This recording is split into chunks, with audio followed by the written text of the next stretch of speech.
क्या तुमने कभी ये सोचा है कि हम म्यूजिक को कैसे सुन पाते हैं?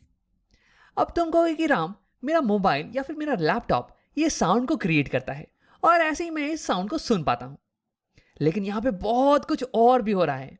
देखो, एक स्पीकर ये बस अपने पास में रखी हुई एयर मॉलिक्यूल्स को आगे पीछे मूव करवाता है, इसे वाइब्रेट करवाता है, और फिर ये एयर मॉलिक्यूल्स ये अपने आगे वाली एयर मॉलिक्यूल को वाइब्रेट करवाती है, और ऐसे ही करते करते सारी मॉलिक्यूल की लेयर्स ये वाइब्रेट करने लगती हैं। अब एयर मॉलिक्यूल्स के इस वाइब्रेशन को हम साउंड वेव बुलाते हैं, और जब ये साउंड वेव ये हमारे कानों तक पहुंचती है ना, तो हम इस म्यूजिक को सुन पाते हैं। लेकिन तुम ये सोच रहे होगे कि राम, हम एयर मॉलिक्यूल के इस सिंपल से मोशन से कैसे म्यूजिक को सुन पाते हैं? अब इसे समझने के लिए हमें देखना पड़ेगा हमारे ईयर को।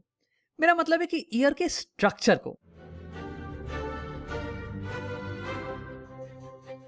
तो आप देखते हैं कि ईयर के अलग अलग पार्ट्स ये कैसे साथ में काम करते हैं ताकि हम म्यूजिक को सुन पाएं।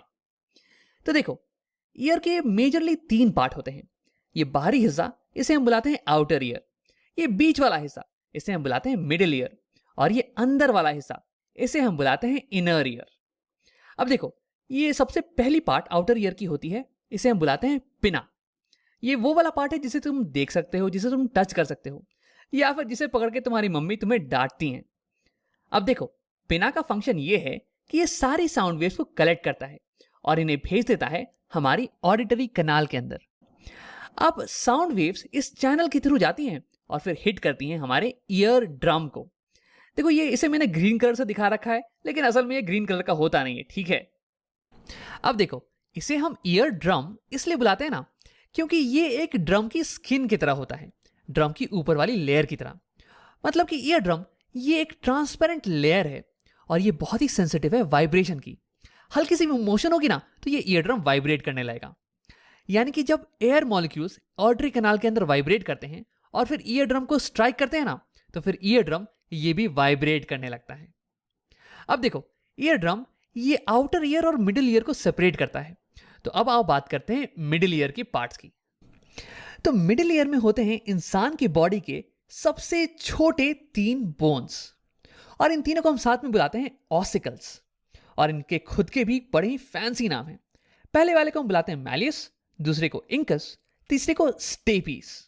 और मेरे पास यहां पे एक पिक्चर है जो कि दिखाती है कि असलियत में ये बोन्स कैसे दिखते हैं। तो देखो, इनके इंटरेस्टिंग शेप के कारण हम इन्हें कुछ कॉमन नाम भी देते हैं, जिन्हें कि याद करना थोड़ा आसान पड़ जाता है।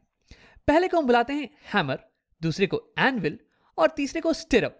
देखो, अगर तुम घुड़सवारी करोगे ना, तो स्टिरअप वो चीज होगी जिसपे कि तुम पैर रखोगे। अब देखो, जब ईयर ड्रम वाइब्रेट करता है तो इसके साथ साथ ऑसिकल्स ये भी वाइब्रेट करने लगते हैं। तो यानी कि ऑसिकल्स का फंक्शन ये हो गया कि ये वाइब्रेशन को ईयर ड्रम से इनर ईयर में ट्रांसफर करते हैं। लेकिन केवल यही इनका मेन फंक्शन नहीं हो गया। देखो, ये साउंड वेव्स की प्रेशर को एम्पलीफाई करके, इंक्रीज करके इनर ईयर में ट्रांसफर करते हैं। अब तुम ये सोच रहे होगे, यार यहां पे वाइब्रेशन प्रेशर को इंक्रीज करने की क्या जरूरत पड़ गई?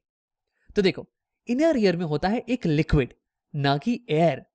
और तो यानी कि यहां पे वाइब्रेशंस को हमें एक लिक्विड के अंदर ट्रांसफर करना है, ना कि एयर के अंदर। और तुम्हें अंदाजा होगा कि यार एक लिक्विड को वाइब्रेट करवाना ये थोड़ा मुश्किल काम होने वाला है कंपेयर टू एयर को वाइब्रेट करवाने से। तुमने ये खुद भी देख रखा होगा कि तुम आसानी से एयर में अपने हाथ को हिला पाते हो, लेकिन अगर वही तुम एक स्विमिंग पूल के अंदर हो तो पानी के अंदर हाथ को हिलाना ये थोड़ा मुश्किल हो जाता है। तो क्योंकि हमें यहाँ पे एक लिक्विड को वाइब्रेट करवाना है, इसलिए हमें यहाँ पे एक हायर प्रेशर की जरूरत होने वाली है, और यही करने में मदद करती है हमारी ऑसिकल्स। इनफैक्ट ऑसिकल्स ये प्रेशर को 20 गुना तक बढ़ा सकती हैं। अब तुम ये सोच रहोगे, राम ऐसा कैसे हो पाता है? तो देखो, ऐसा होता है ऑसिकल्स की स्ट्रक्चर के कारण। तो देखो, यहाँ स्टेपीज का एरिया ये बहुत ही छोटा है कंपेयर टू ईयर ड्रम के एरिया से। तो जब फोर्स ये ट्रांसमिट होता है from ear drum to stapes, तो ये कॉन्सेंट्रेट होता चला जाता है एक छोटे एरिया पे।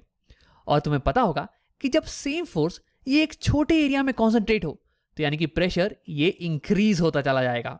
क्योंकि देखो, प्रेशर होता है फोर्स बाय एरिया, और अगर एरिया छोटा हो जाए तो यानी कि प्रेशर ये बड़ा हो जाने वाला है। तो ऐसे ही ऑसिकल्स ये साउंड के प्रेशर को बढ़ा देती हैं। अब आप बात करते हैं इनर ईयर के बारे में। तो देखो, इनर ईयर ये होता है एक बोनी स्ट्रक्चर, और इसे मैंने यहाँ पे दिखा रखा है पर्पल कलर से। इनके ऊपर में होते हैं 3 सेमी सर्कुलर रिंग्स और ये हमें मदद करते हैं बॉडी के बैलेंस को मेंटेन करने में। जब तुम चल रहे हो, दौड़ रहे हो या फिर डांस कर रहे हो तो तुम्हारी बॉडी की बैलेंस ये मेंटेन रहती है। ये होता है इनकी मदद से। तो देखो, वैसे ये हमें सुनने में मदद नहीं करती हैं, इसलिए इनके बारे में हम डिटेल में बात नहीं करने वाले हैं। हमें साउंड को सुनने में मदद करती हैं ये नीचे वाली पोर्शन जो कि स्नेल की तरह दिख रही होगी। इसे हम बुलाते हैं कॉक्लिया। अब ये क्या करती हैं? तो देखो, भले ही ईयर के बाकी सारे पार्ट्स ये वाइब्रेट कर रहे हों, लेकिन जब तक ये वाइब्रेशन ये इलेक्ट्रिकल सिग्नल में कन्वर्ट नहीं होगी और हमारे ब्रेन तक नहीं जाएगी, तब तक हम साउंड को नहीं समझ पाएंगे। और यही चीज होती है कॉक्लिया के अंदर। देखो, जब स्टिरअप ये हमारे कॉक्लिया को हिट करता है तो इसके अंदर की फ्लूइड ये वाइब्रेट करने लगती है और फिर कॉक्लिया में होते हैं कुछ स्पेशल सेल्स जो कि इस वाइब्रेशन को कन्वर्ट कर देते हैं इलेक्ट्रिकल सिग्नल में। और फिर यही इलेक्ट्रिकल सिग्नल ये ऑडिटरी नर्व्स की मदद से जाता है ब्रेन को और फिर हम साउंड को समझ पाते हैं। अब एक आखिरी चीज, ये कॉक्लिया के सेल्स ये बड़े ही शानदार होते हैं। ये जो इलेक्ट्रिकल सिग्नल जनरेट करते हैं ना, ये बहुत ही सेंसिटिव होते हैं। इनकी मदद से हम अलग अलग लाउडनेस की साउंड को सुन पाते हैं, अलग अलग फ्रीक्वेंसी की साउंड को सुन पाते हैं। इनकी मदद से हम ये बता पाते हैं कि साउंड कब लाउड है या फिर साउंड कब सॉफ्ट है, या फिर साउंड की फ्रीक्वेंसी ये कब हाई है, या फिर साउंड की फ्रीक्वेंसी ये कब लो है। अब इसी इंटरेस्टिंग चीज के कारण हम म्यूजिक के नोट्स को एंजॉय कर पाते हैं। अब आप वीडियो को यहीं पे खत्म करते हैं। हमने देखा कि हमारी आउटर ईयर का पिना ये साउंड वेव्स को कलेक्ट करता है और इन्हें ट्रांसफर कर देता है हमारे ईयर ड्रम के टुवर्ड्स, जो कि वाइब्रेट करना चालू कर देता है। और इसके कारण ये 3 बोन्स ऑफ ऑसिकल्स ये भी वाइब्रेट करने लगते हैं और ये साउंड को एम्पलीफाई करके कॉक्लिया में ट्रांसफर कर देते हैं। अब देखो, कॉक्लिया में होते हैं कुछ स्पेशल सेल्स जो कि इस वाइब्रेशन को इलेक्ट्रिकल सिग्नल में कन्वर्ट करते हैं, जो कि जाता है हमारे ब्रेन के पास और फिर हम साउंड को समझ पाते हैं। अब मैं यहां पे ईयर की कितनी भी बड़ाई करूं तो कम है। देखो, हमारा ईयर ये एयर पार्टिकल्स की बैक एंड फोर्थ मूवमेंट को साउंड में कन्वर्ट कर देता है। यार, ये तो बिल्कुल ही अमेजिंग चीज है।